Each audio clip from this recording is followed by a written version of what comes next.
पत्नी निकली चुड़ैल। रामपुर नाम का एक गांव में एक जंगल था जिसमें एक चुड़ैल रहती थी जो रात को रास्ते में आते जाते लोगों को मार देती थी।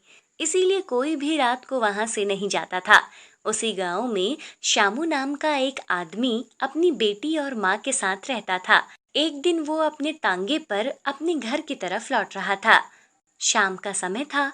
आज बाजार में ज्यादा समय लग गया और अंधेरा भी होने लगा है, कहीं कोई जंगली जानवर ना मिल जाए। तभी उसे किसी की रोने की आवाज आती है और आवाज सुनते ही शामू घबरा जाता है। ये तो किसी औरत के रोने की आवाज लग रही है। शामू तांगे से उतरकर देखता है और जंगल की ओर चलने लगता है। पास ही एक औरत बैठकर रो रही थी।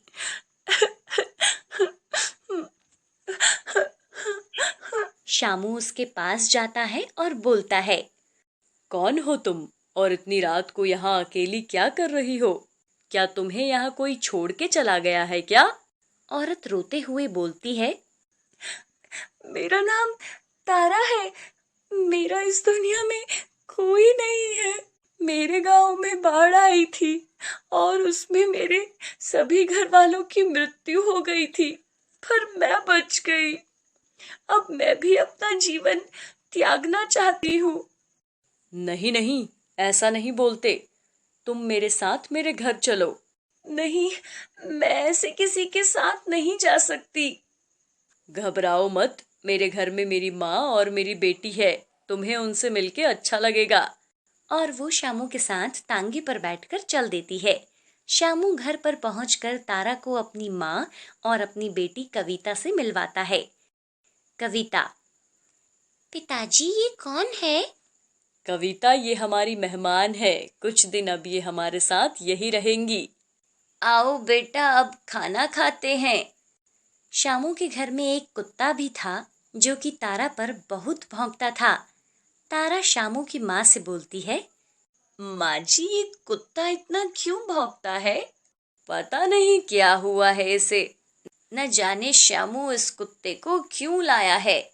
रात को जब सभी सो रहे होते हैं तो उस कुत्ते को एक चुड़ैल उठाकर ले जाती है। शामू सुबह देखता है कि कुत्ता घर पर नहीं है। लगता है कहीं भाग गया होगा, भूख लगेगी तो वापस आ जाएगा।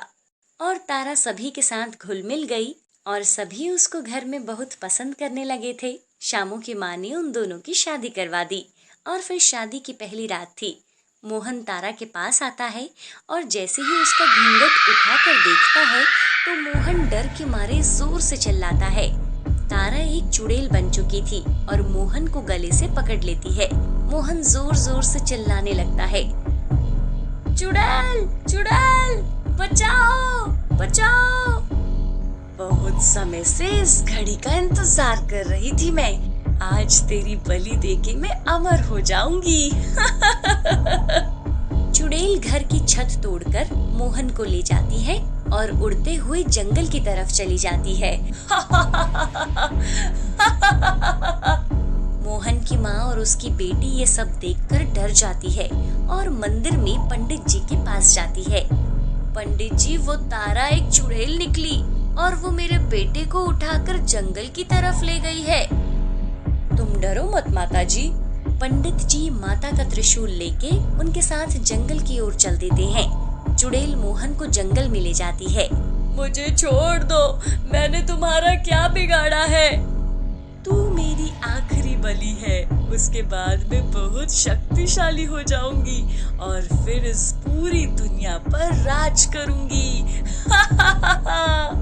तभी पंडित जी मोहन की माँ के साथ वहाँ पहुँच जाते हैं और जैसे ही चुड़ैल मोहन को मारने वाली होती है, पंडित जी त्रिशूल से चुड़ैल का गला काट देते हैं। चुड़ैल जोर से चिल्लाती है और चुड़ैल का सर और धड़ दोनों वहाँ से गायब हो जाते हैं। पंडित जी और उसकी माँ मोहन के पास आते हैं। पंडित जी, वो चुड़ैल कहाँ गई? अब वो फिर से वापस तो नहीं आएगी ना? नहीं, अब वो यहाँ से चली गई है। अब वो यहाँ कभी नहीं आएगी। आपको यह वीडियो कैसा लगा, लाइक व कमेंट करके जरूर बताएं और हमारे चैनल को सब्सक्राइब करें और बेल आइकन जरूर दबाएं।